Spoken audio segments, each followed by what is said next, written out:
Well, here's how we could get 30 million people back to work. Yes, with a Green New Deal, green energy jobs that could put the 25 to 30 million people who are currently unemployed back to work, and create an infrastructure here in the United States that other countries have already started employing around the world to great effect. Yes, we could pass a Green New Deal, and I think we should absolutely do that, and this is how we could get Americans back to work. If we embraced it. It's not just about the jobs, though. It's not just about the jobs, but imagine then having that infrastructure of a green infrastructure in this country that protects us against all of the things that we're dealing with now. I mean, look, we have a freaking climate crisis on our hands. We've seen so many more and more frequent and damaging hurricanes than we've seen in years past. We've seen hurricanes, tornadoes, floods. Even before Katrina, we were being warned about this. Scientists were telling us we need to do something about this, take action on this. And of course, we didn't do anything about it. We know what happened there. So now our only choice is to do something bold and big. And I think the stimulus opportunity right now, if we're going to build a new economy, we're talking about infrastructure. President Trump was supposed to roll out that infrastructure bill. We still haven't seen that, right? He's been promising a big infrastructure plan. Where is that? We need a larger green energy plan in this country. Now, just look at what Europe's doing, for crying out loud.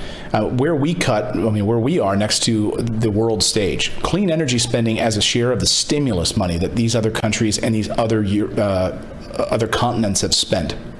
Look at the United States. 1.1% of our stimulus has gone to any kind of green energy or, green energy jobs, etc.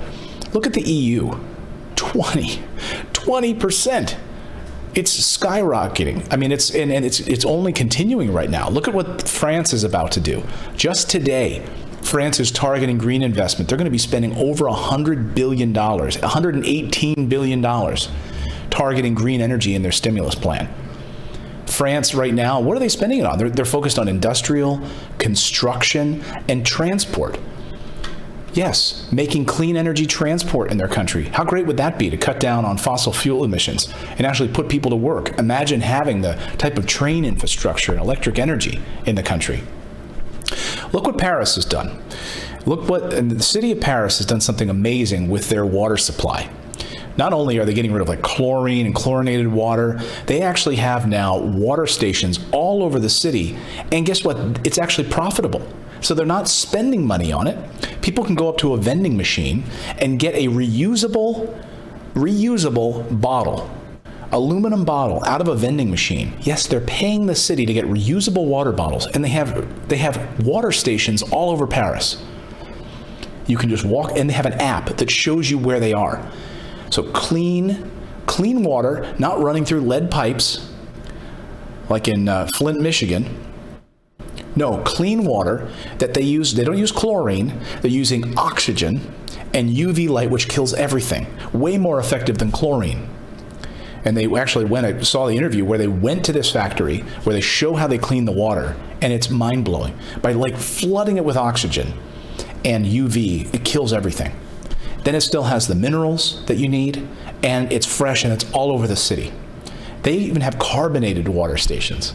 Yes, which I love. I love bubbly water. So it's fun, and they don't have a lot of them, but they have them. You can find out where they are, and you can go and fill up your bottle for free. That means any person who's homeless in that city, or any person who doesn't have access to that, can go and get it anytime they want. What does that do to health? I mean, think about us trying to build healthy water stations in Africa, right? Think about that in that city. This is what France is focused on. And now Scotland also getting in on this, and many other countries. I mean, look at what Germany has done on clean energy. How many of you have ever been to Germany? I've been a couple of times, and I have to say, I was blown away. Remember that, honey, when we were driving through the countryside? We're driving through the countryside, and we're looking at these, every house in the middle of nowhere had solar panels on the roof. They've completely reduced their dependency on foreign oil, because they have solar and local wind energy, and they don't have to have that reliance on foreign imports. That's also how they've managed to survive this pandemic, and why their unemployment rate is about 5%. Just look. I mean, drive through Germany. This is what you see when you drive through the countryside of Germany. Let me reset that. So take a look at this. This is like, and this is one of the home centers, like the solar center that you have in the house. You can see how much you're contributing, and everything is covered. So you watch your TV, it's all on solar power. Look at these solar panels on just about, and all of these like German roofs in these little German villages. I mean, look at that. You mean to tell me we can't do that in the United States? Garbage. Scotland, like I said, about to do the same thing. Aggressive investment in clean energy isn't only necessary for a livable climate, but it will also create an additional 25 to 30 million U.S. jobs at a time when we need it, with massive unemployment right now.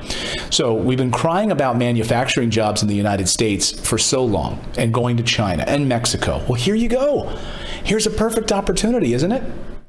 For us to bring local jobs, local manufacturing jobs back to America, solar panels, wind turbines, all being built inside the United States, in our local communities. Moreover, listen to this, a Brookings Institution report found that clean energy jobs can equal an 8 to 19% bump in income for workers. So not only if we replace the other jobs that they currently have with clean energy jobs, the income goes up across the country, which explains why many unions and building trades are interested in this. So if we could build these jobs with unions so that people are taken care of, we'd have 2.6 million working people just on climate jobs, specifically in the United States, in New York alone. 2.6 million in New York alone that would support clean energy. I know, change makes everyone nervous, but the good news for all of us is, including those in the fossil fuel industry, is that clean energy, we can have a more prosperous future, even in the fossil fuel industry. By having these ways of pulling those fossil fuels out of the ground, would employ new technologies to do that much more cleanly. And then, of course, the wind and solar, transportation, and all of the infrastructure that we're hoping to build across this country. Not having to have our dependency on Saudi Arabia or Mideast oil, or fracking, ripping apart the ground, and coal slurry pouring down. I lived in West Virginia, where I witnessed what happened with coal slurry, and witnessed with mountaintop mining removal in those towns, cutting the tops off of mountains so you have 2 100-year floods in a short amount of time. Yeah, I'm not saying that it's directly related, but when the fact that when you have all this erosion now because you don't have trees there, and these entire poor communities get destroyed because of landslides, there's something to that happening actually 2 or 3 years in a row. And what changed? Mountaintop mining removal. The Thrive Agenda. So here's how you guys can support this if you want to. And I would encourage you all to check it out. I'll have a link. There's a link right now in the show notes. And here's where you go. I'll have a link to this. You can learn more about what the Thrive Resolution is, really one of the green new energy bills that you have a lot of members of Congress now getting on board with.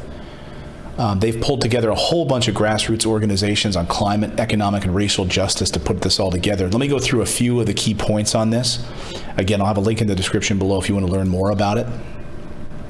Create millions of good jobs. There's 8 points to their plan. 8, create jobs, safe jobs with access to unions. Build the power of workers to fight inequality. Invest in Black and Brown and Indigenous communities in this country to build power and counteract racial and gender injustice. 4, strengthen and heal a nation-to-nation relationship with indigenous nations. Number 5, combat environmental injustice and ensure healthy lives for all. Number 6, avert climate and environmental catastrophe. Number 7, ensure fairness for workers and communities affected by economic transitions. And number 8, reinvest in public institutions that enable workers and communities to thrive. That's just one piece of this overall initiative to have a green energy plan in this country that could put 25 to 30 million people to work. Invest in that instead of rolling back regulations on the environment, making it more difficult for us to keep up, create more climate trouble in this country. Look what we see what happened. There's more hurricanes coming. We see another tropical storm already starting. So we're keeping our eye on that. But here we go again, all over again. Let me know your thoughts. If you are interested in getting on board a green energy plan in this country, you can tell your members of Congress to support this and that you want this type of change in this country. imagine having internet speeds where that it's available to everyone because we've built the infrastructure. We have rural, broadband that's set up for everyone. We have solar power that provides for our communities in some of the, in depressed areas or areas where it's hard to reach. We don't have Native American populations that don't have to deal with giant pipelines going through their land. Clean water, not plastics floating all through our rivers and oceans. Who can't support that?